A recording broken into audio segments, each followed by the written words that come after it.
وہ عمل کے ذریعے پیغام دے رہے ہیں اور بتا رہے ہیں کہ اے لوگوں، زبان سے کلمہ پڑھ لینا بڑا آسان ہے، اور دل سے ایمان لانا اور پھر اس ایمان کے لیے دلیل قائم کرنا یہ بڑا مشکل کام ہے۔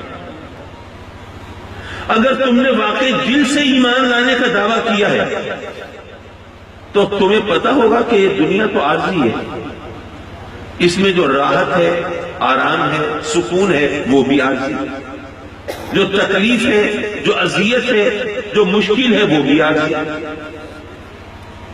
لیکن اگر اس عارضی تکلیف، دو روزہ زندگی کی اذیت اور تکلیف کے جواب میں رب کائنات تمہیں جنت کی وہ نعمتیں عطا فرمائے جن کے بارے میں تم سوچ بھی نہیں سکتے،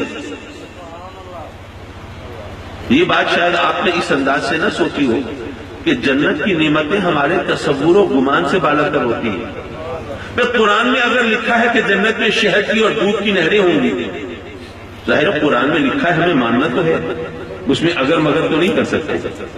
لیکن ویسے میں اگر میں آپ سے پوچھوں کیا خیال ہے، اگر آپ چشمے تصور میں دیکھیں کہ آپ کے جن پور میں شہد کی نہر بہ رہی ہے تو کیا وہ بہت خوش کن منظر ہوگا آپ کے لیے؟ آپ ذرا سوچئے۔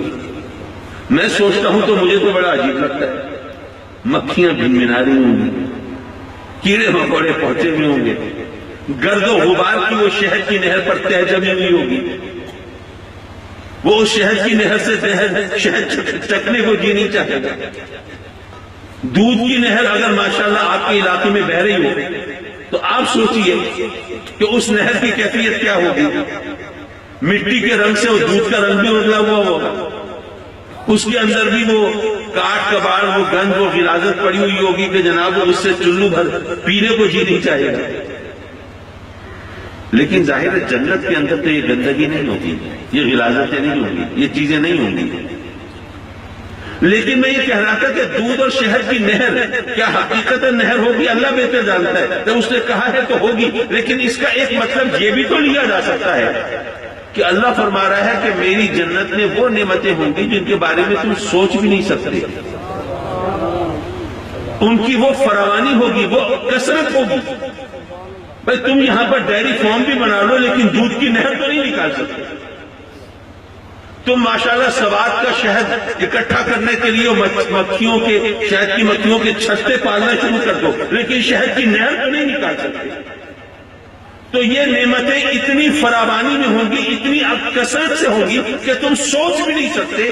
یہاں پر دراصل ان نعمتوں کا وہ تصور پیش کیا گیا ہے جو کہ ہمارے حاشیہ خیال سے بالاتر ہے اور تصور و گمان سے مابر ہے۔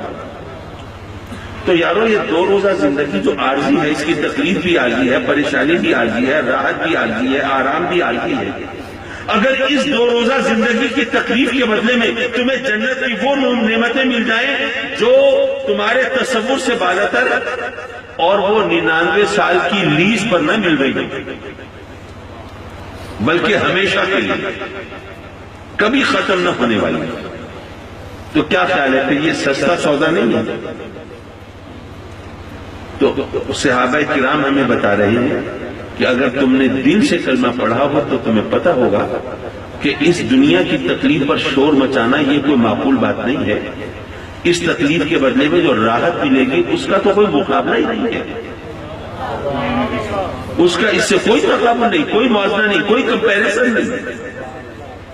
اور اس کو میں دوسرے انداز سے بھی سمجھانے کی کوشش کرتا ہوں اور دوستوں کو بتاتا ہوں کہ دیکھیے رب نے ہمیں جو کچھ عطا فرمایا ہمیں اس کا حساب دینا ہے کہ نہیں دینا؟ اس نے اگر ہمیں آل اولاد دی ہے تو اس کا حساب بھی دینا ہوگا۔ اچھا کیا حساب دینا ہوگا کہ کتنے بچے پیدا کیے ہم نے؟ یہ حساب تو نہیں دے سکتے ہم، کیونکہ بچے پیدا کرنا ہمارے اختیار میں نہیں ہے، یہ تو اس کی عطا ہے۔ ہم دعا کرتے ہیں اللہ تعالیٰ سب کی جھولیاں بھر دے، نہ جانے کتنے تیرے ایسے بندے ہیں جو تیری بارگاہ میں التجائیں کرتے ہیں۔ ہم حضرت مخدوم صفدر شاہ صاحب کے لیے بھی دعا کرتے ہیں اللہ تعالیٰ انہیں بھی یہ میٹھا پھل عطا فرمائے اور اپنے کرم سے ان کی جھولی بھی بھر دے۔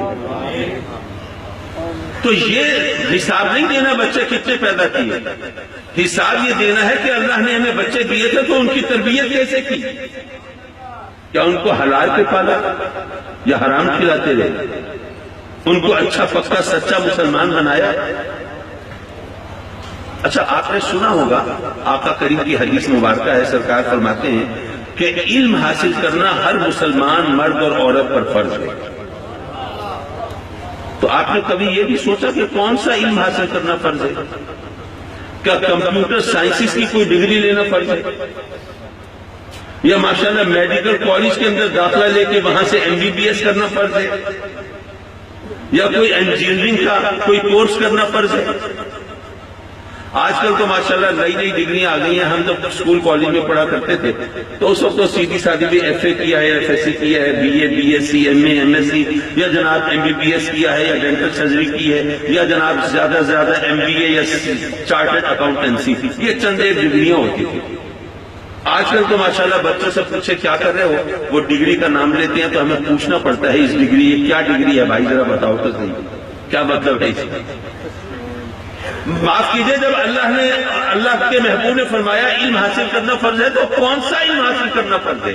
کون سی ڈگری لینا فرض ہے؟ کیا عالم قرآن بننا، شیخ الحدیث بننا، کیا یہ فرض ہے؟ جامعہ انوار سے دور حدیث کی سند لینا، کیا یہ فرض ہے؟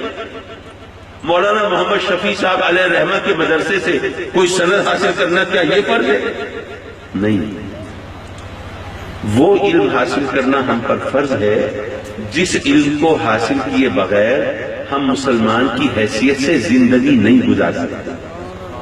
وہ علم حاصل کرنا ہمارے لیے فرض ہے. اگر آپ کو نہ پتا ہو کہ نماز کیسے پڑھنی ہے تو آپ بتائیے آپ مسلمان کی حیثیت سے زندگی گزار سکتے ہیں؟ اگر آپ کو نہ پتا ہو کہ آپ ناپاک ہوئے ہیں تو پاک کیسے ہوں گے تو کیا آپ مسلمان کی حیثیت سے زندگی گزار سکتے ہیں؟ نہیں. جو شخص ساری زندگی ناپاکی کی حالت میں گزار دے وہ کیسا مسلمان ہے؟ تو یارو وہ علم حاصل کرنا فرض ہے جو علم حاصل کیے بغیر ہم مسلمان کی حیثیت سے زندگی نہیں گزار سکتے. یہ تمام چیزیں ہمیں ذہن نشین رکھنی چاہیے. ہم سے پوچھا جائے گا کہ تم نے اپنے بچوں کو وہ علم دیا تھا؟ ہمارا عالم یہ ہے کہ ہم نے خود ہی وہ علم نہیں پڑھا ہوتا، بچوں کو کیا کہیں گے. بہرحال وہ یہ چیز ذہن میں رکھیے، ہمیں اپنے بچوں کو اس قابل بنانا ہے کیونکہ مسلمان کی طرح زندگی گزارنے کے قابل تو ہو سکے. تو رب کی بارگاہ ہمیں ہر چیز کا حساب دینا ہے. اس نے مال دیا ہے، دولت دی ہے، اس کا حساب دینا ہے. زمین جائیداد دی ہے، اس کا حساب دینا ہے. اگر اس نے کوئی عہدہ یا منصب دیا ہے تو اس کا حساب بھی دینا ہے کہ تم نے اپنے عہدے کو، اپنی طاقت کو، اپنے اختیار کو کس طرح استعمال کیا تھا. اسی طرح ہر چیز کا حساب دینا ہے. اب یہ فرض کیجئے کہ ایک شخص ایسا ہے جس کو آپ 10 لاکھ روپے دیتے ہیں اور ایک دوسرے بندے کو آپ نے 1000 روپے دیے. ایک بندے کو آپ نے 10 لاکھ روپے دیے، ایک اور بندے کو آپ نے 1000 روپے دیے اور بعد میں دونوں سے حساب مانگا کہ ہاں بھائی تمہیں 10 لاکھ روپے دیے تھے، تم ذرا حساب لاؤ. تمہیں 1000 روپے دیے تھے، تم حساب لاؤ. تو آپ کے خیال میں کون سے بندے کے لیے حساب دینا تھوڑا مشکل ہوگا، دشوار ہوگا، اوکھا ہوگا؟ 1000 روپے تو آج کل حساب کتاب میں آتے ہی نہیں، جھونگے میں نکل جاتے ہیں. تھوڑی دشواری ہوگی تو 10 لاکھ والے کے لیے ہوگی. یارو رب کائنات بہتر جانتا ہے، ہم اس کی حکمتوں میں ٹانگ نہیں اڑا سکتے. وہ اپنے کام خود بہتر جانتا ہے. لیکن کیا پتا، کیا خبر، شاید ایسا ہو کہ اس نے اگر ہم میں سے کسی کو زیادہ مال نہیں دیا، وہ شکایتیں کرتا پھر رہا ہے، لیکن حقیقتاً یہ رب کائنات نے اس پر اپنی رحمت کا اظہار فرمایا ہو. وہ جانتا ہو کہ میں نے اس بندے کو اگر زیادہ مال دے دیا نا تو اس کے لیے حساب دینا مشکل ہو جائے گا. اب یہاں دنیا میں 2 روزہ زندگی ذرا تنگی ترشی غربت میں گزار لینا اور بات ہے، اور میدان محشر میں جہاں سورج بھی گویا سوا نیزے پہ ہوگا، نفسی نفسی کا عالم ہوگا، ماں کو بچوں کی